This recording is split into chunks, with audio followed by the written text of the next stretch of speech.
it's Desiree, and I am here with Paper Rose, and today we're going to get a little grungy.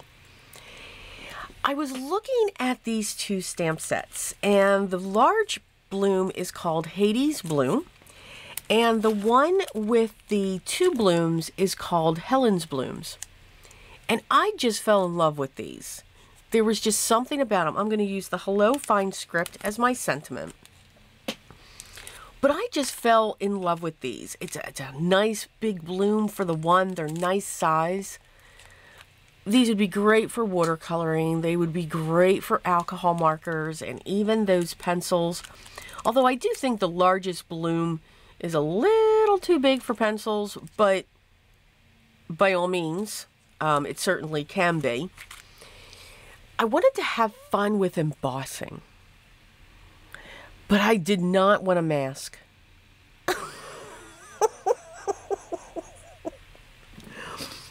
I love the mask look when you can create those scenes and all that, but I just did not want to do that with these. They just didn't look like they needed it.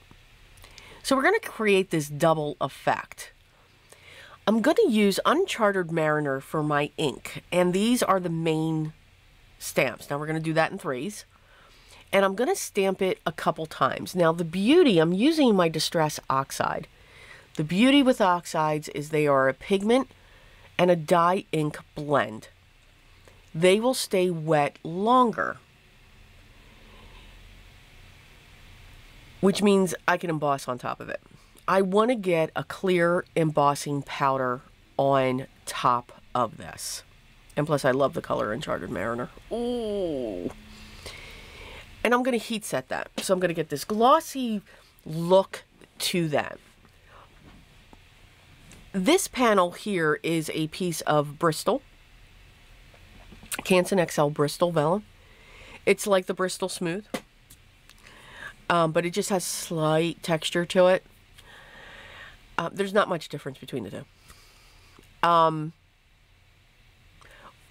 But I also wanted to have white ones in the back, meaning just stamp with clear ink and use clear powder and heat set that. That's what we're going to do, but I'm stamping over what I've already stamped. I'm not going to mask them. I'm not going to hide them in the background. Now, what I'm also doing too, you can see I'm applying a lot of pressure, and I'm making sure that these stamps are really inked up, and I'm only doing a few of them at a time. So I'm going to get this different look. Again, I love these images. I think they are amazing. I think they'd even be amazing layered on top of each other. We're going to add just a couple more, hitting the edges, making sure I go off the edge, and you can't see them because again, it's clear ink and I'm putting clear powder on top, and we're going to heat set them. So I did it in stages. I did not know what this was going to look like. I was not sure if this was going to be an epic fail, because again, I'm crossing over, I'm stamping on top of those three that I have. So I pulled in my splatter box, and I'm positioning that piece to stand upright because I want the inks to come down. Now, when it comes to sprays, I do like to put a little bit of the spray down and then spray it with water. That gets the ink, the pigment, and the spray moving. The first color was Speckled Egg, and the second was Ground Espresso, both Distress Oxide sprays. I like the chalkiness of that look.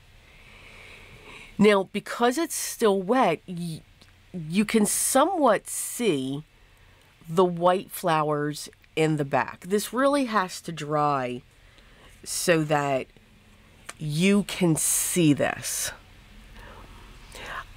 I pulled out my mini die cutter, and I'm just getting my sentiment ready for our panel. I'm using a dark chocolate brown for the hello, and I'm using a white for the back, And we're going to change that a little bit. I'm going to add some vintage photo to that so that we can get that a little bit more grungy. So different type of mixed media here, but it's definitely edgy, definitely grungy looking, and I love that. I think you can get some beautiful panels. I'm layering up my sentiment. I cut 2 of the clouds and 1 of the sentiment itself. We're going to get that in place. And again, I just chose hello. I love having these in my stash. They are ready to send to somebody, just to send them a note. And I can put that in there if they just need a little smile. So I went around the edges with the vintage photo, and I have this very soft old makeup brush that I found, and I'm just brushing some vintage photo across the top, and you can see it changed the color. We're going to trim our panel down. This is 1/4 of a 9x12 sheet, so it's 4.5 by 6. I want this panel to go down to 4 by 5 1/4, but I don't want to lose all of my images. I want a little bit of all the images to be in there. You can see how, now that this is dry, I did wipe it with a cloth just to make sure that I could get the spray off of the clear areas that I had, and those flowers are just popping. Now, because there was a lot of water added to this, a lot of heat embossing going on, I am going to use my double-sided 2-inch film tape from Uline so I can get this flat onto my card. This tape is not forgiving. It is very strong. It is awesome. But the moment it touches paper, it's down. And if there's any moisture in there, instead of buckling, it'll actually keep it flat. I mean, I still have this card in front of me, and it's completely flat, which is what I love.